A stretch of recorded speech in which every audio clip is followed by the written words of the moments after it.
এখানে উপস্থিত কেশবপুর শারীরিক শিক্ষা শিক্ষার্থী, সংবাদকর্মী এবং আমার প্রিয় সহযোদ্ধাগণ, সবার প্রতি আমার আন্তরিক সালাম। আসসালামু আলাইকুম। আজকে বড় দুঃখ ভারাক্রান্ত মন নিয়ে আমরা এখানে দাঁড়াইছি। সম্প্রতি প্রাইমারিতে যে শারীরিক শিক্ষক পদে শিক্ষক নিয়োগ দেওয়া হয়েছে, সেটা আমাদের জন্য বড়ই দুঃখের। বাতিল করা হয়েছে, সেটা আমাদের জন্য বড়ই দুঃখের। আমরা দীর্ঘ 2 বছর কোর্স করে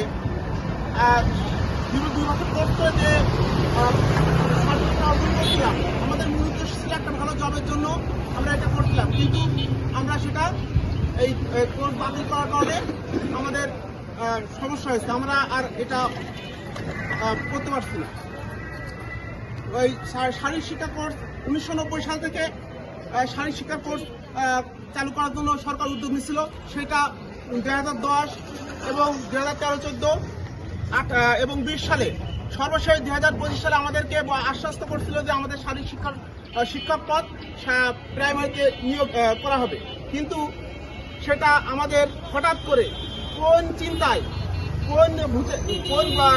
এটা বাতিল করেছে আমরা জানা নেই।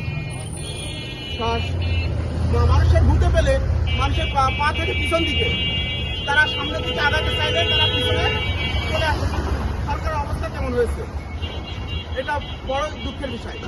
আমরা চাই যে দ্রুত প্রাইমারিতে শারীরিক শিক্ষক পদ চালু করা হোক।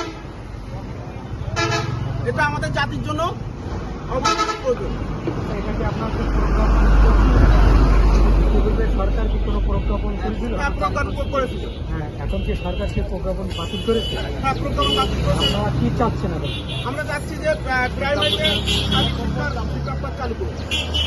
আপনারা ওই প্রজ্ঞাপন আবার পুনরায় চালু করুন। যারা আপনারা শিক্ষার্থী, এই শিক্ষার্থীরা আবার যাতে আপনারা পুনরায় ওই প্রাইমারিতে আপনারা যাতে সরকারি নিয়োগ করতে পারেন, সেই জন্য আপনারা সেটা চাচ্ছেন। আচ্ছা, আর কে বক্তব্য রাখবেন?